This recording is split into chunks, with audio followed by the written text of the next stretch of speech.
Breaking news. Israel's defense minister is now calling for regime change in Iran, saying the supreme leader of Iran, quote, cannot continue to exist. Attacks between Israel and Iran, meanwhile, are escalating. Israeli emergency services say 271 people were injured across the country this morning, and Israeli forces say they targeted dozens of military sites in Iran, including an inactive nuclear reactor. Let's bring in foreign correspondent Marcus Moore in Tel Aviv, White House correspondent Karen Travers, and ABC News national security and defense analyst Mick Mulroy. Hi, Marcus. What's it like there now? Hey, Diane, it remains tense here in Tel Aviv and across the Middle East. The air raid sirens went off today, early this morning, right around just after 7 o'clock local time. And we've heard from Israeli officials that there are 3 different sites where Iranian projectiles landed here in Israel. One of them was the Soroka Hospital in southern Israel, where we have seen really devastating images of that direct impact from a ballistic missile that hit the hospital there, destroying the hospital. And then we were at a site just to the south of Tel Aviv in a neighborhood where several apartment buildings were heavily damaged from a direct hit from a missile. So there's a lot still happening here, Diane, and the concern remains high.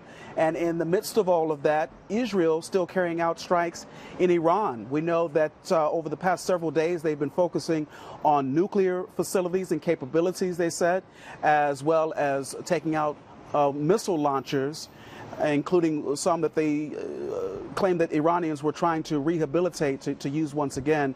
The Israelis saying that they struck those locations. And so it does give you a sense that this is still far from over, and it remains volatile. And people here just, Diane, watching and waiting to see what happens next. Karen, ABC News has learned President Trump has approved plans for a possible attack on Iran, but he's not ruling out diplomatic options either. What's the latest there? Yeah, that he hasn't decided yet, Diane, whether or not to move forward with those war plans against Iran. The White House said yesterday that all options are on the table. The president told reporters, I may do it, I may not do it. Nobody knows what I'm going to do. He also said late yesterday, Diane, that he likes to make his final decision 1 second before it's due, because as the president put it, things change, especially with war. And he has certainly pushed back on social media on reporting that would suggest that a decision has already been made, saying that only he knows what he is going to do. Diane, in this hour, he is scheduled to be meeting with his national security team in the Situation Room to get an intelligence briefing, and is expected, of course, to be focusing on this situation with Israel and Iran. He is getting a lot of pressure from the Israeli Prime Minister, Benjamin Netanyahu, who he is in constant communication with at this point this week. The Israelis very much want the United States to get involved in this offensive effort against Iran, because the United States has the capability with that 30,000-pound bunker buster bomb to potentially take out Iran's underground nuclear facility, and has the plane that could carry that bomb. So the president facing that pressure from Benjamin Netanyahu, but as he said yesterday, he had not made a decision yet about what he is going to do. So, Mick, Russia's foreign ministry is warning that U.S. military intervention in Iran would be, and I'm quoting here, an extremely dangerous step with negative consequences. How large of a role does Russia play in this war?